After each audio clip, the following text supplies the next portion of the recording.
Hello and welcome to the channel. In this video series I am going to explain how to get an annulment in the Catholic Church.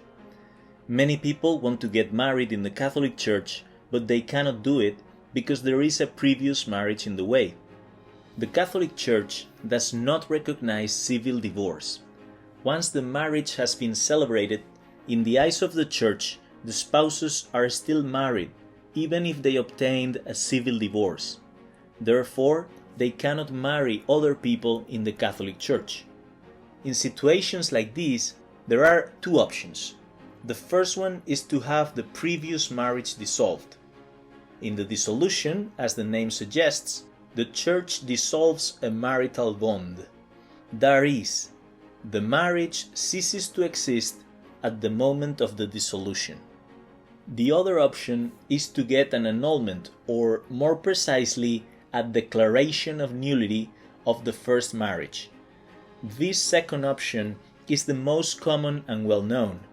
The declaration of matrimonial nullity is a judicial decision that certifies that the marriage was invalid from the beginning, that it never came to existence. Even though there is no divorce in the Catholic Church, the Church believes that it has the power to dissolve two kinds of marriages: non-consummated and non-sacramental marriages. A marriage is consummated when the spouses have intercourse after the wedding. If the marriage was not consummated, it is possible to dissolve it. A marriage is sacramental when both spouses are baptized. If at least one of the spouses is not baptized, the marriage is not sacramental and can be dissolved. Two processes can be employed in these cases: the Petrine privilege and the Pauline privilege. We will see all this in more depth in the second video of this series. Most of the times, however, the requirements for the dissolution are not met. If that is the case, the other option available is the declaration of nullity. Logically, in order to get a declaration of nullity, the marriage must have been invalid. If a marriage is valid, it is not possible to declare its nullity. There are three things that can make a marriage invalid: the defect of form, the impediments, and the defects of the consent. The defect of form only applies to Catholics. Catholics are bound by canonical law to get married before the Catholic Church. If a Catholic celebrates a civil wedding or a wedding before ministers of other religions, that marriage is not valid in the eyes of the Catholic Church. The impediments are 12 laws of the Catholic Church which make invalid a marriage that otherwise would have been valid. This is the case, for instance, of the marriages among cousins or the marriages of Catholics with non-baptized persons. In the third video of this series, we are going to see the defect of form and the impediments. The third thing that can make a marriage invalid are the defects of consent. Marriage comes from consent. When they consent, the spouses create a marriage. With this act of their will, the spouses give and receive each other as husband and wife. The consent is an agreement between the spouses to be united, to help each other, and to procreate children. Consent is the one and only cause of marriage, and absolutely no one can give it instead of the spouses. If there is no consent, the marriage is invalid. The different concrete reasons why a marriage can be invalid are called grounds of nullity. Since some decades ago, the most frequent grounds of nullity at the tribunals of the Church are the grounds of incapacity, that is, marriages that were invalid because either party was not psychologically fit. At the base of matrimonial incapacity, there is always a psychological problem. When this psychological problem is grave enough, it impedes the normal functioning of the intellect and the will. If the psychological anomaly renders the person unable to understand, to want, or to assume the essential obligations of marriage, that marriage is invalid.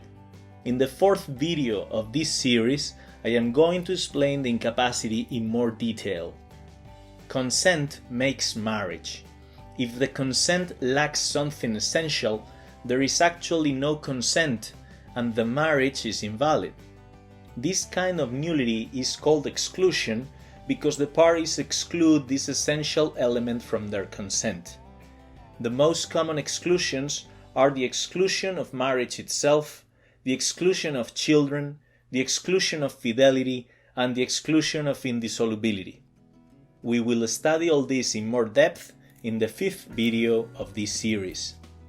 As with any consent, matrimonial consent must be informed. In order to get married, a person must know what marriage is and who is the person that they are going to marry. Sometimes people get married because they have been deceived. Other times they just ignore essential things. In these cases, the marriage may be invalid. We will consider the error in the sixth video of this series. By its own nature, consent must be free. However, sometimes people get married under coercion or heavy pressures. In some cases, when the pressure is very strong, marriage is invalid. Like the love of the spouses, matrimonial consent must be unconditional. If the consent was subject to a condition, it may be invalid depending on which the condition was. We will see more thoroughly these last two groups of grounds in the penultimate video of this series. Once we have identified the best ground of nullity for our case, we need to bring it to trial and prove the nullity of the marriage before the tribunal. I will explain how this process works in the last video of the series. This so far is merely a brief introduction. Marriage is a very complex issue and it is not easy to understand correctly all the elements. For this reason, it is always advisable to consult our case with an expert in canon law. It is also useful to contact the diocesan tribunal to ask for practical orientation. Thanks for watching.